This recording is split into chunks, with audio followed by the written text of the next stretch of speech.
Yarış haqqında öz fikirlərini. Yarışda güclü azlaşmışdıq, yarışda güclü keçirdi, güclü rəqiblərimiz var idi. Hər görüş çox ağır keçdi. Buna baxmayaraq 3-cü yer oldum. 2 ildə dalbadal ardıcıllıq olaraq 3-cü yer oluram. Hədəfim qızıl medal idi, alınmadı. Qismət başqa gələn illədir. Səhvlərimiz var, səhvlərimizin üzərində işləyib daha güclü olmaq lazımdır. Qızıl medal üçün.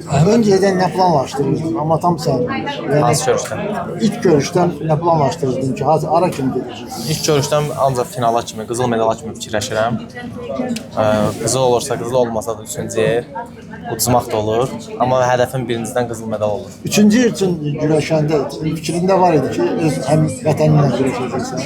Yox, elə bir yox idi. Komanda yoldaşları. Yox, fikrim yox idi. Sonradan final da ola bilərdi, 3-cü yer üçün də ola bilərdi, amma yəni birinci ağlıma gəlmədə fikirləşmirdim. Elə oldu ki, 3-cü yer üçün birimiz. Balabəy üzərində qələbəni necə izah edərsən?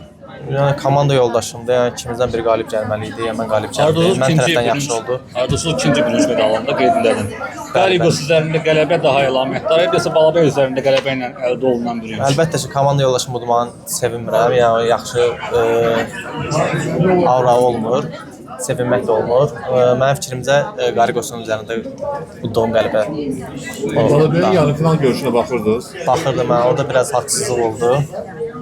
Judoda belə şeylər arada olur, haqsızlıq yox. Növbəti günlərdə bizim judoçulardan kim çempion ola bilər?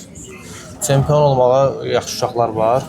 Məsələn, Hidayət ola bilər, Zelim Koçayev ola bilər, Fəthiyə Murad ola bilər. Hamısı ola bilər demək olar ki, çempion olması da hamısı medala layiqli ola bilər.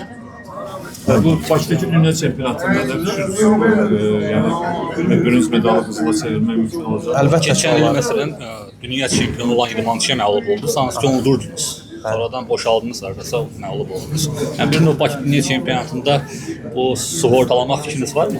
Əlbəttə ki, yəni məşq edirik, əziyyət çəkirik. Hədəflərimiz həmişə qızıl medaldır. Fərqi yoxdur yarışın. Qızıl üçün gedirik hər yarışa. Yaşayıb görəcəyik. Son illərdə